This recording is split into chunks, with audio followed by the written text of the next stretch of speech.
Today, when you came in, you were given this little box. It's kind of symbolic of all those boxes up there, right?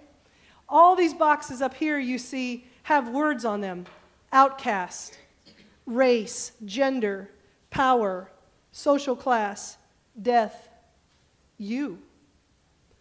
We thought this year during Lent that what we should do is we should start to examine the ways that we place ourselves and we place others inside boxes.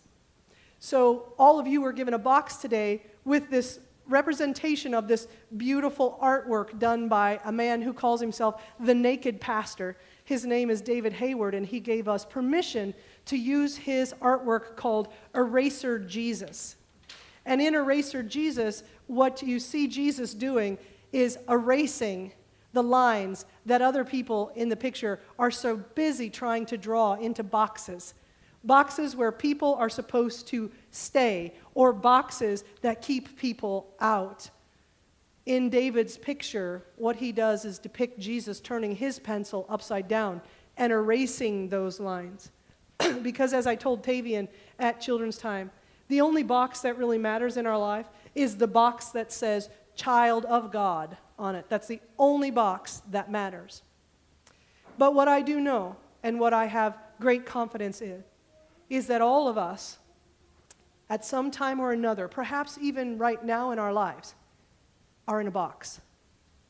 We've been put there by our own thoughts about ourselves. We've been put there by the judgments of others.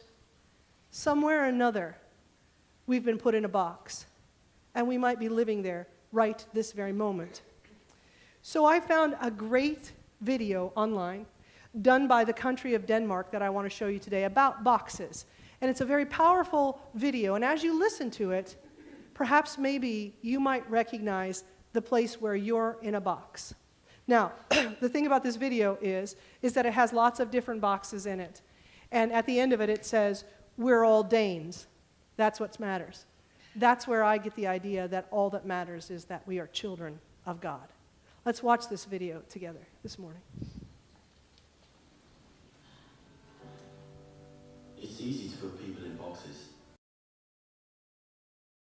So you understand from watching that the point of getting out of your box is because there is more that brings us together than what separates us.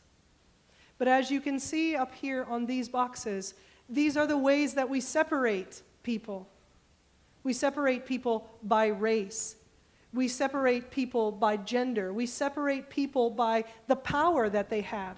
We separate people by the social class that they are. We separate people by the sexuality that they have. We separate people by the hair color that they have. We separate people by the age that they are. We separate people by the kind of car they drive. We separate people by the kind of job that they have. We separate people by the kind of house that they live in. We separate people by the way they worship God. I just saw something yesterday that was going around on the internet, and it had that wonderful word that is called coexist, the word that says coexist, and it has all of the different representations of the faiths on it. I saw somebody had taken that, and instead of saying coexist, they had put contradiction or contradict somehow. And underneath of it, it said, because there is only one way. You see, we spend a lot of our time telling people what kind of boxes that they are in. We want them to know what kind of box that they are in. We are an awful lot like the people of Jesus' hometown when they said, wait a minute, isn't this just the carpenter's son? Isn't this Mary's boy? How is it that he is the way that he is? They didn't like it. You see, it said they took offense at Jesus being who he was. They just wanted him to stay in the box of being the carpenter's son. Because the carpenter's son, you see, would be probably a little bit less than they were. Carpenters, being skilled laborers, would be lifted up above those who didn't have any skill in labor, but they certainly wouldn't be the same social class as most of those people who went to temple back in that day. They certainly would not be able to sit at the tables of the most wealthy people of that society. And yet Jesus walks in and commands the whole situation. Get back in your box of being the carpenter's son, Jesus, is where they wanted him to be. Don't we sometimes do that to others in our lives? Don't we sometimes do that to ourselves? Let me tell you about a box that it took me a very long time to get out of. So I've told you before, growing up, I didn't know we were poor people. I didn't know that, because we had 2 cars. We always had food on the table. I always had the clothes I wanted. We always had a roof over our head. I didn't know that we were poor by the standards of what was going on, because everybody around me was poor in that way. Poor by the standards of which we live today. You understand? My father and mother probably didn't ever make more than $30,000 or $40,000 a year together combined. And in that time, that didn't mean that we had any kind of command of anything in our lives. But still, in my society growing up, we separated people by what we called the muckety-mucks and the white trash. Okay? So guess what box I was in? Yeah? I was in the white trash box. There's not a little kid that runs around at the age of 4 saying the F word that doesn't get ended up in the white trash box. Can I just tell you that? Right? Yeah. So I was in the white trash box. So my whole life, I grew up thinking, that is who I am. I am that person. Now, when I say those words, what do you think of? Trailer park that is all run down and cars sitting out in front of the house and 15 dogs chained up outside and all that kind of stuff. Little kids that run around barefooted and all those kind of stereotypes that we have, right? We think immediately of those stereotypes. That is not how I lived at all. I lived in a beautiful home growing up. My parents had a 4-square home, 2-story, classic. It was built by the founder of the town. But still, I lived in that house, thinking that I was in that box called white trash all of my life. So I fought that box every day of my life, whether I knew that I was fighting that box or not. And then, somebody here at St. Paul left this church and said, I'm leaving there because the white trash has taken over. Went out into this town, and everywhere they went, said, you don't want to go to that church because the white trash is in control of it. You don't want to go to that church because the white trash is in control of it. Can I just tell you that all that did was cause in me this idea that I was never going to be good enough to be who God already knew who I was. God is the one that called me forth. God is the one calling everyone here forth. God already knows who you are and who you are to become. So any label or any box that a person puts you in is their problem, not God's. You see, in God's eyes, I've never been what that box was that I surrounded myself.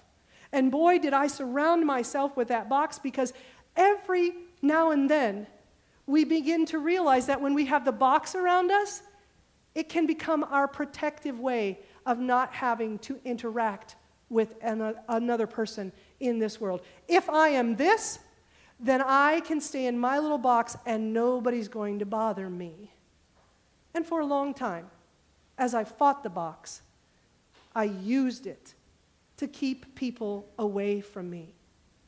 You see, when we close ourselves up in our boxes, put ourselves in there, seal the lid, we shut ourselves off from intimacy. We shut ourselves off with being able to connect with one another on the level that I believe that God wants us to connect. That level where we are who we are and we accept another person for being who they are. That's a level of deep intimacy in this world. And I think sometimes what we try to do is we are so uncomfortable with being intimate with one another, with realizing that intimacy brings sacredness, that we put them in a box and we close ourselves off in our own box so that we don't have to truly live the way that Jesus lived. If there was ever a person that we are ever going to study in our world, in our lives, in history, that knew how to become intimately connected with other people, it was the one who becomes known as the Christ. The one who broke down the boxes of race in his society. The one who erased the lines between the outcasts and the incasts. The one who eventually is even going to conquer the box of death that they wanted to put him in. Think about that.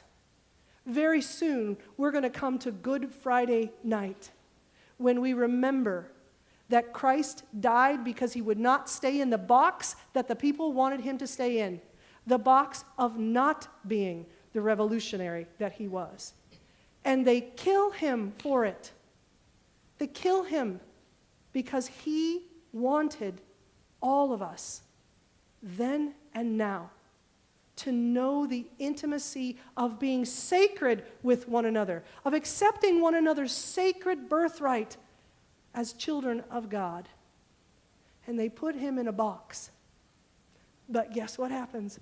All of those lines get erased, and on Easter morning, we'll remember that he even erases the lines of the box of death in this world.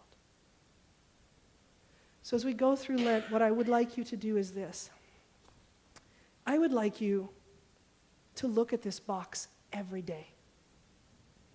To look at this box and remember that it not only closes, but it opens.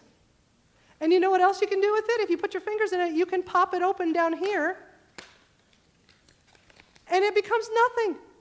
It's not a box anymore. It's just paper that can be folded into a box.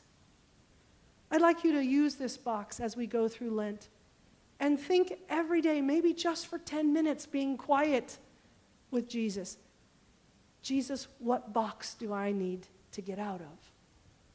And then I'd like to challenge you to think about the boxes that you have put other people in. Think about the people that you interact with in your life. Oh, I don't want to have a relationship with them because they make me angry. Or, oh, I don't like the way they're silly, so I don't want to be around them. Or, oh, I don't like who they love, so I don't want to be around them. Oh, let me see, they don't live in such and such an area, in such and such a town, so I don't want to interact with them. I want you to really think about the way that we, just like the people around Jesus, try so very hard to put people in containers and keep them there. And I want you to think about the container that you think you're in right now. Because on Easter Sunday morning, what I want you to know without any doubt is that the only container that you belong in is that one that is labeled child of God. In God's world, the only thing that matters is the container that's labeled child of God. So that's our Lenten challenge. That's what we need to do. We need to realize that Jesus is going to erase all of this in this world. But he cannot do that without our participating with him. The more boxes we create, the more erasing Jesus has to do. So let's help him. And let's begin this Lenten season to help him do just that. Amen.